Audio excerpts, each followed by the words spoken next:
موسیٰ علیہ السلام ایک دفعہ اچانک کوہ طور روانہ ہو گئے. موسیٰ علیہ السلام کے ساتھ اللہ تعالیٰ کا یہ برتاؤ تھا کہ جب کوئی خاص موقع ہوتا تو حضرت شرق طور چلے جاتے بجانب ایمن طور، اور وہاں سے باقاعدہ اللہ رب العالمین کے پیغامات آواز کی شکل میں موسیٰ علیہ السلام پر آتے، کلام الہی سنتے. وَكَلَّمَ اللَّهُ مُوسَىٰ تَكْلِيمًا. تو موسیٰ علیہ السلام یکدم روانہ ہو گئے. شوق باری تعالی دامنگیر ہوا.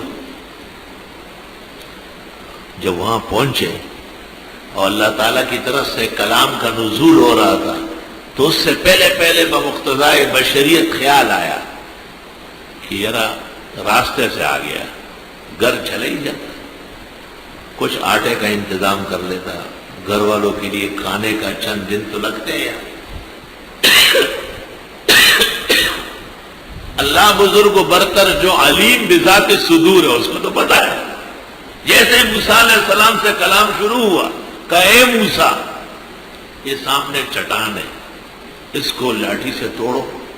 موسیٰ علیہ السلام نے لاٹھی سے ضرب لگایا، وہ ٹکڑا ہو گیا. درمیان میں ایک اور نکلا، کہا اس کو بھی توڑو. اس کو توڑا. ایک اور نکلا املح، بالکل ہموار سا، کہا اس کو بھی توڑو. ایک پاؤں برابر نکلا، کہا اس کو بھی توڑو. جب اس کو توڑا تو اس میں سے کیڑا گر گیا، زندہ کیڑا.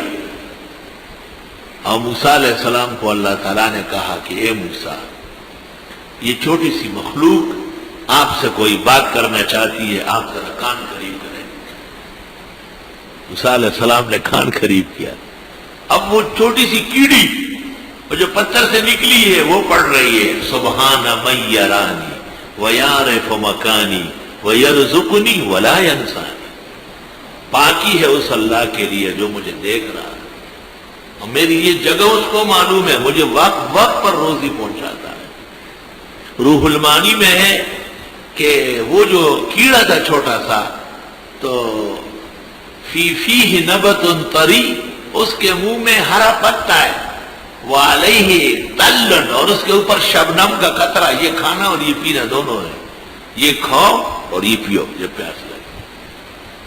سبحان من یرانی ویعرف مکانی ویرزقنی ولا ینسانی. الحمدللہ رب العالمین. اللہ اکبر و کبیر.